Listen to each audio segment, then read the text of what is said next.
Welcome to The Planner's Perspective with Jessie Kara. This is the podcast for wedding planners and couples navigating South Asian weddings and everything that comes with them. Culture, family dynamics, money, design, expectations, and the real conversations no one prepares you for. I'm Jessie Kara, a South Asian wedding planner and educator trusted by couples and families when things get complicated. Here we go beyond timelines and Pinterest boards and talk about what actually happens behind the scenes.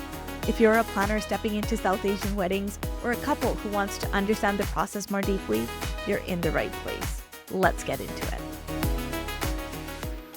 Welcome to The Planner's Perspective, and if you've been here before, welcome back. I'm your host, Jessie Kara, award-winning wedding planner and designer, specializing in South Asian and Sikh weddings. Today's episode is one I've wanted to record for a long time, because it sits at the intersection of money, boundaries, and real life. It's also a very vulnerable episode, so I'm going to apologize if it sounds a little bit mumble-jumbled because I've had to record it multiple times. A lot of emotions came up because of how it affected me personally, my marriage, my children, relationships in general. So it's been a heavy one. It's something I have slowly started talking about. I mentioned it on Instagram at the beginning of the year as well. And I'm probably going to talk a little bit faster and be a little bit more high-pitched as I navigate this. So I'm going to start off with a little bit of an apology because, as I said, did record this multiple times.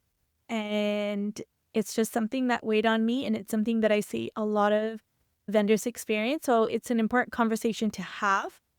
It's an important topic. And it's something I think sometimes that clients don't always know about, don't always see.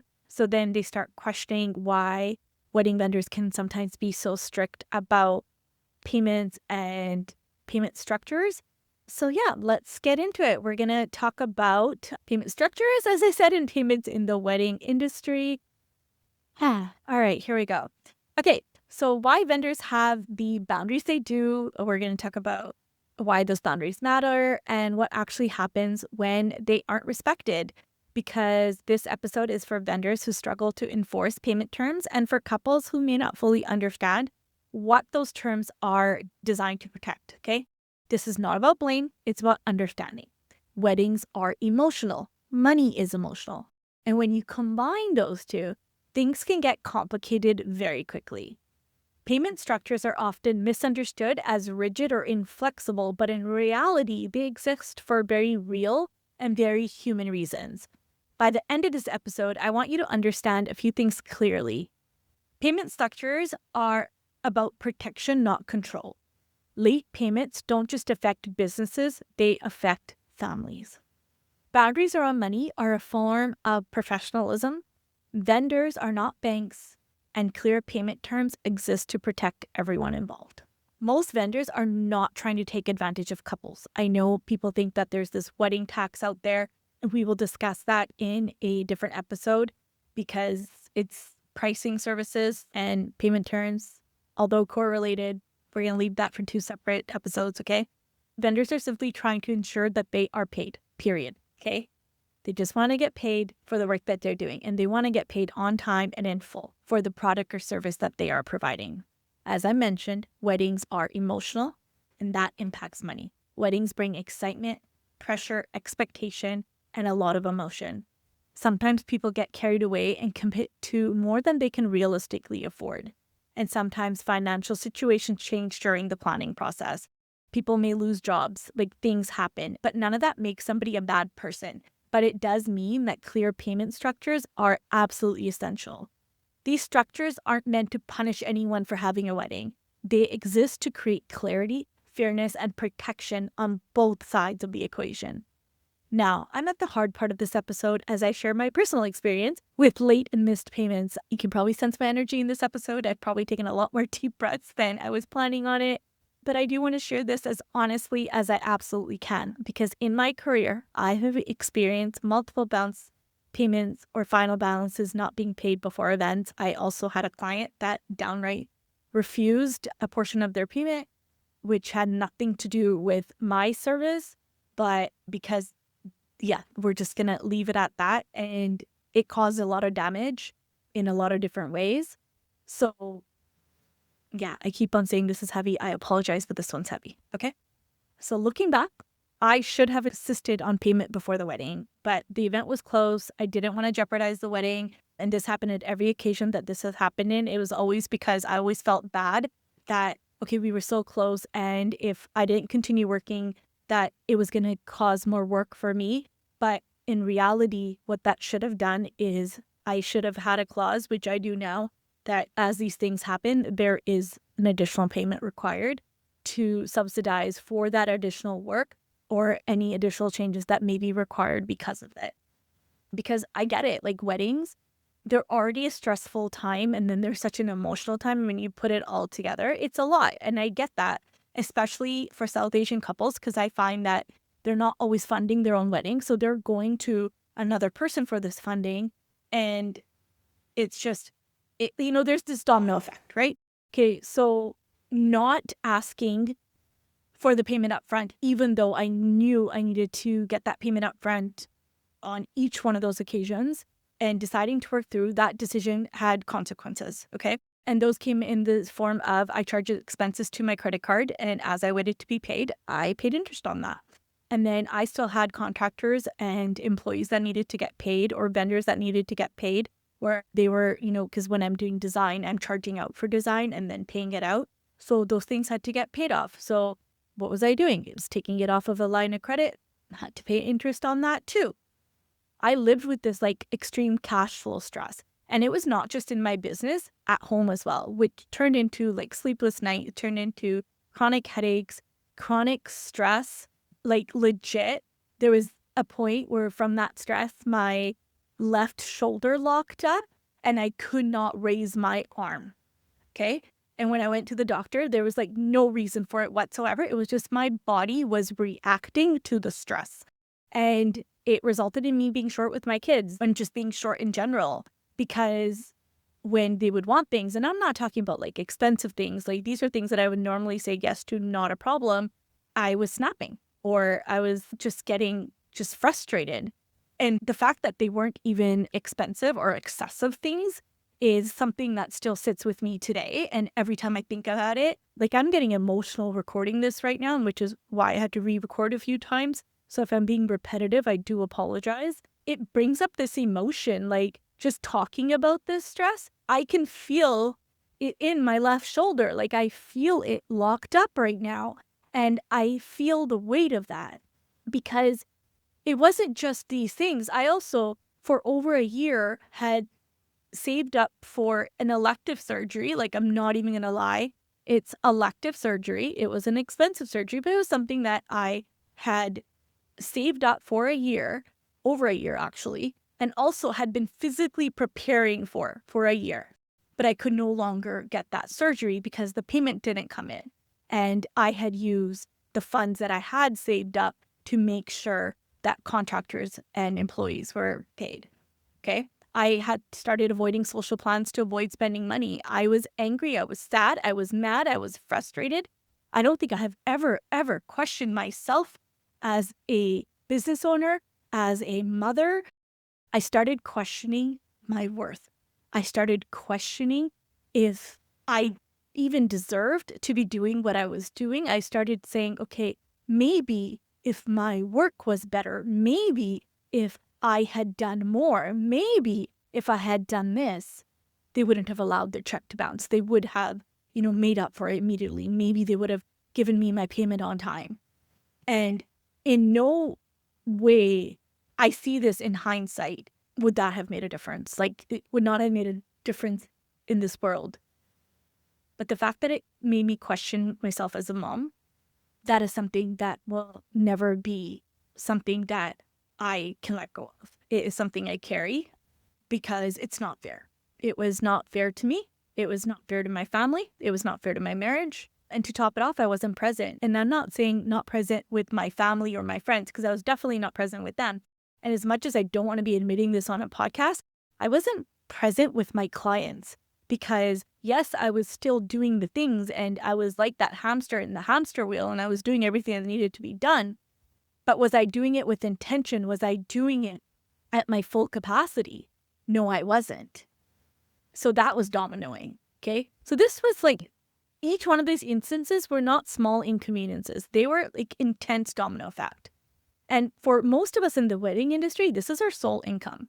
And many vendors intentionally limit how many events that they take on so that they can deliver the level of service that their clients expect and the level of service that they hold themselves to.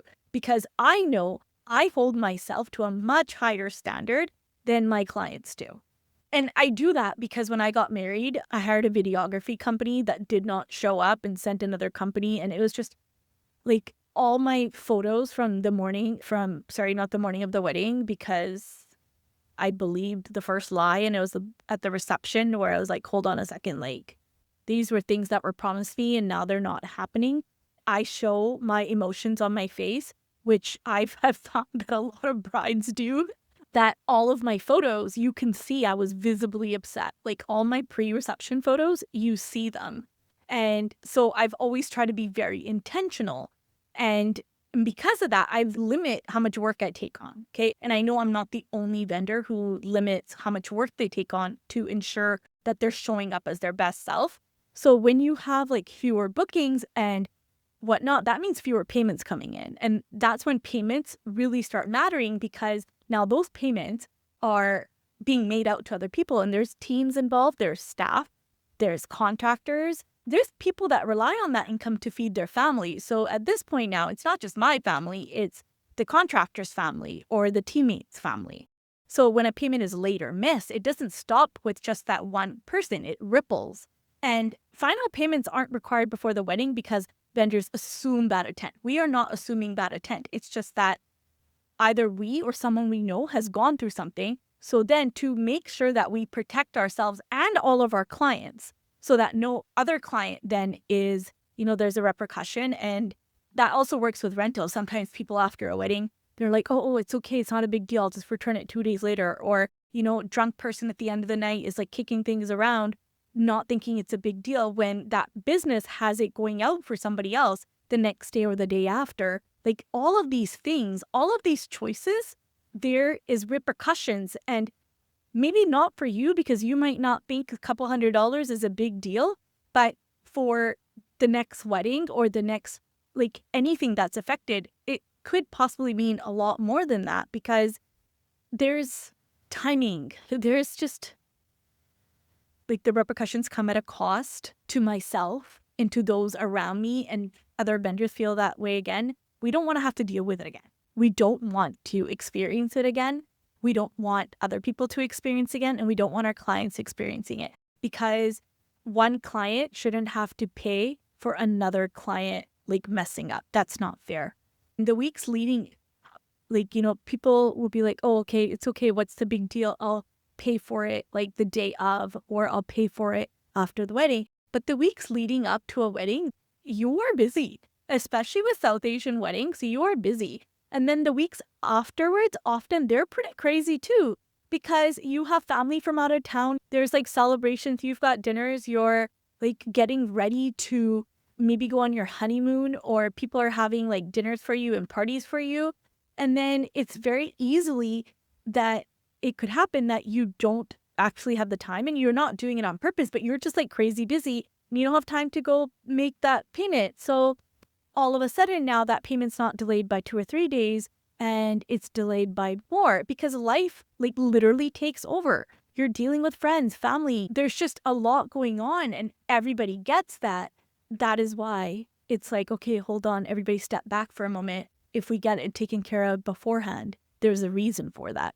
The list just goes on, right? Because afterwards, even if maybe you aren't busy, but there's transfer limits, there's so many things that could happen. And that delay then starts creating additional work for vendors as well, because now all of a sudden, instead of being done with the wedding on, I don't know, June 15th, all of a sudden the next 2 weeks, let's say, you're spending admin hours following up repeatedly, you're managing cash flow gaps, you're carrying stress during that time.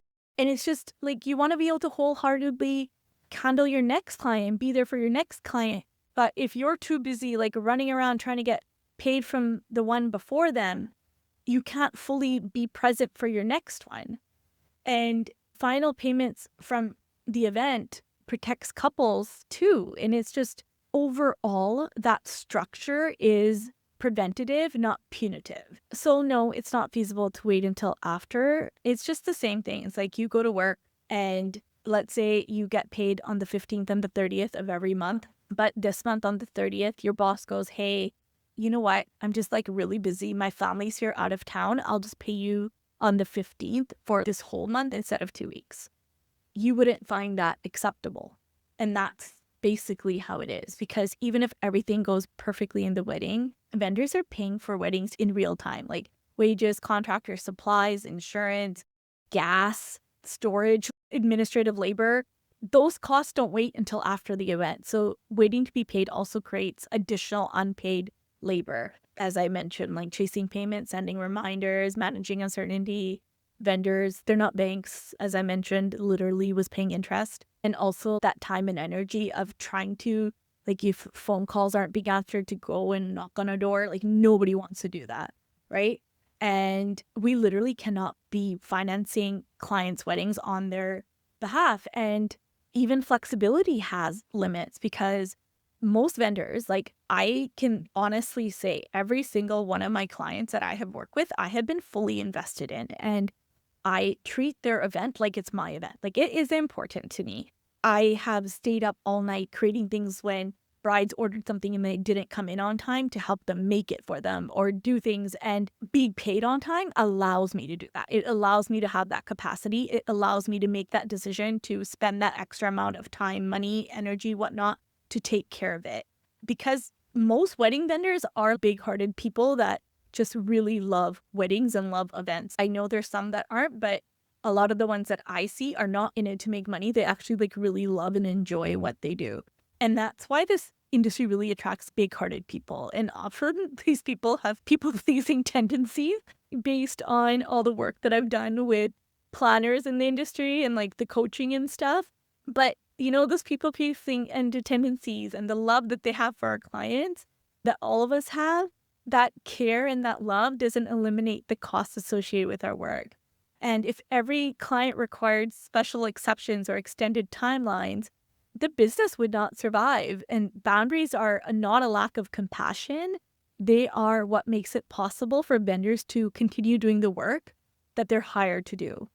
And while we're on the topic of money, let's talk about why deposits are non-refundable. I should probably put this in a different episode, but because we're talking about money in this sense, I think this is one that kind of correlates because I often hear, oh, what do you mean? Like your work hasn't been done yet? Why is this deposit not refundable? Yes, okay, work may not have been done, but it's about time and availability, okay?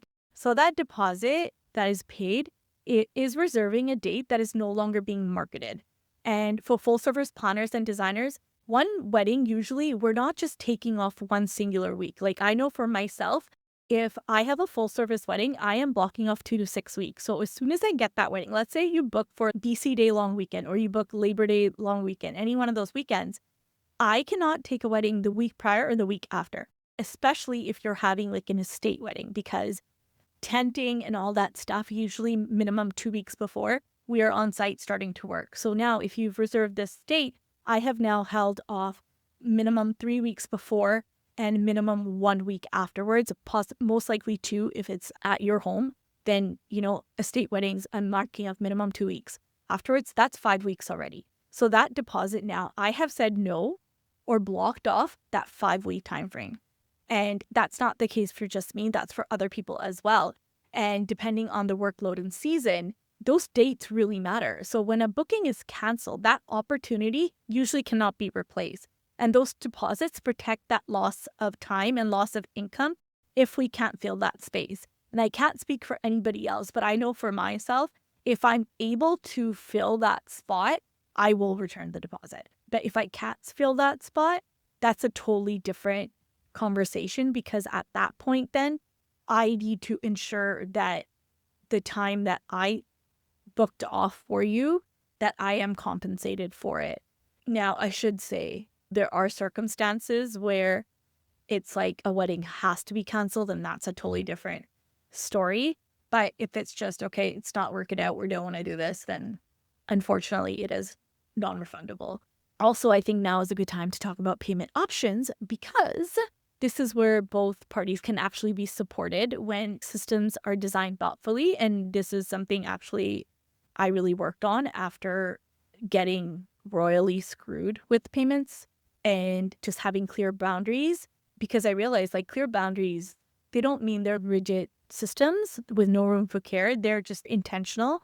And in my business, I've evolved how I handle payments with my planning clientele with the scale of events that I'm planning and whatnot. And one of those things I now offer is monthly payments.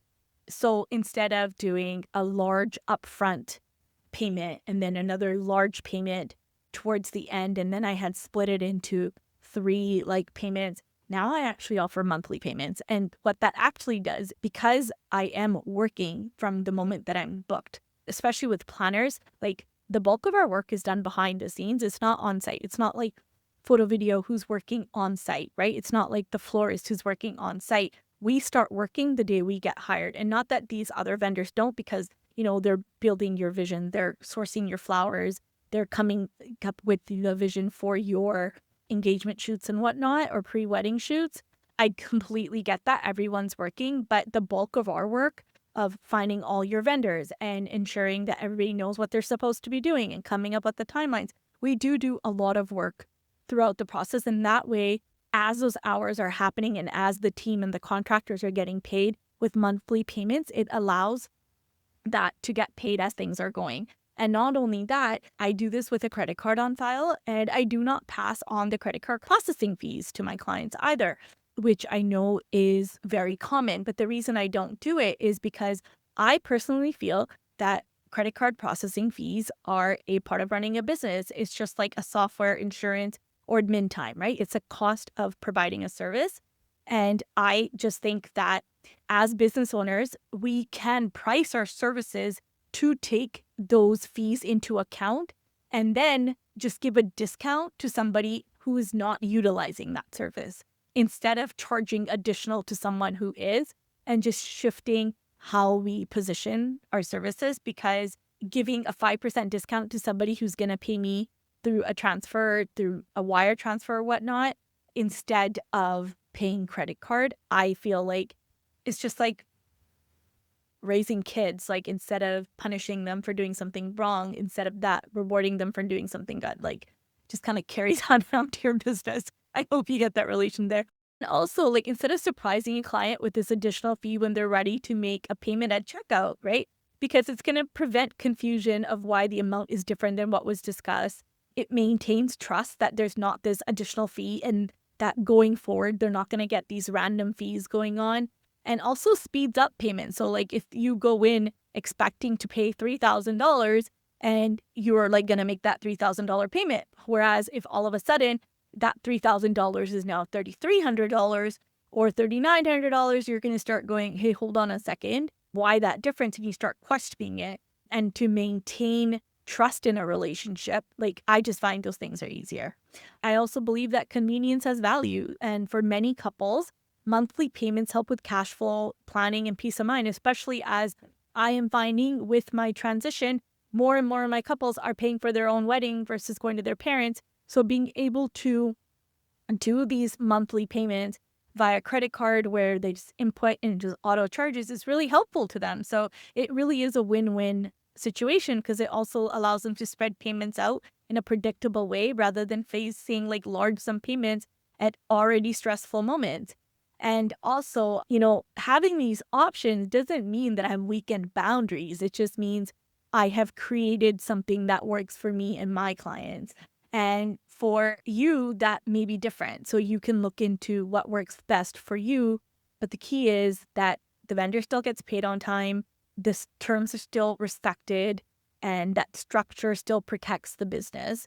And payment options like this, they don't, as I mentioned, weekend boundaries, they strengthen them. And I believe that they are great because when you have set expectations from the very beginning, it helps to build a relationship of trust with clear understanding. And when done well, flexible payment structures reduce friction and they prevent late payments and they protect everyone involved. Especially like, for example, if I am planning a wedding within 10 months and 9 out of 10 payments have gone through, I'm not going to be as stressed, right? For a 10 that would be what, about 12, 13% left versus 50% left or 30% left. So all that to say, a little note for vendors. Vendors, this part is for you. You are not reasonable for expecting to be paid on time. And you are not greedy for enforcing your contract. And you do not need to apologize for your policies. If you struggle with people pleasing, please hear this clearly. You deserve to be paid fully and on time for the value that you provide. Taking ownership of your business is a part of professionalism.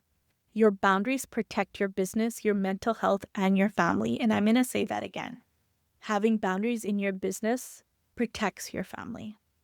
And don't ever forget that. And as a vendor, I want you to ask yourself, where am I overextending at the expense of my own well-being? Okay? So look at your payment terms, look at how you structure your pricing, and just think about where the bulk of your costs are and change your payment terms to work with that. Instead of just trying to do what you hear everyone is doing with like a 50% and 50, like whatever the industry norm is. Like I know a lot of photo video companies do like 30% initial retainer and then 50% right before and then the balance when the work is due, right? So think about where the bulk of your spending is and price accordingly. And couples now, this is for you. These terms are not personal or a sign of mistrust for you in particular. Most vendors are not out to take advantage of you. They're just trying to ensure that they can deliver the service that you hired them for without financial strain. Payment structures allow vendors to show up calm, focused, and present on your wedding day. And that benefits everyone, and that really benefits you. And as a couple, I want you to ask yourself, am I respecting the systems that allow my vendors to do their best work? Because this is a partnership. Working with your vendors is a partnership, and trust is mutual, and it's a two-way street. And I will say, I have moved my payments around to make it easier and more accessible and more flexible for clients as long as I am paid now before the event. So it's not that I've completely just been very rigid. And I think if you went and spoke to a vendor and said, hey, listen, instead of doing 50%, I want to do 25%. And then in 2 months, I can do another 25%. And let's say your wedding is a year out, like they may be open to it. So just talk to them about it, because money boundaries, they're not about control. They're about sustainability. Okay, that one was a doozy. That was a lot. I know I talked a lot, and I think this is my longest episode yet. So thank you for being here. If this episode resonated with you, please share it with someone who needs to hear it, whether that's a vendor struggling with boundaries or a couple navigating wedding planning. And if you found value in this conversation, I would really, really appreciate a 5-star review. It'll help this podcast reach more people who need to hear these conversations. Because remember, weddings are emotional. Clear boundaries make them better for everyone. Thank you so much for listening.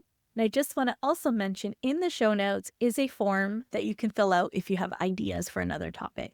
So please fill it out. Thank you. If today's episode helped things click or gave you a new perspective, make sure you're subscribed so you don't miss what's coming next. This podcast exists to support planners in doing their best work and to help couples feel informed, confident, and prepared as they navigate their very own South Asian wedding. If there's something specific you want me to talk about, an episode idea you'd love to hear, a planning story you want to share, or a question you're sitting with, there's a link in the show notes where you can send it all in. I promise I will read every submission, and many of them will shape future episodes.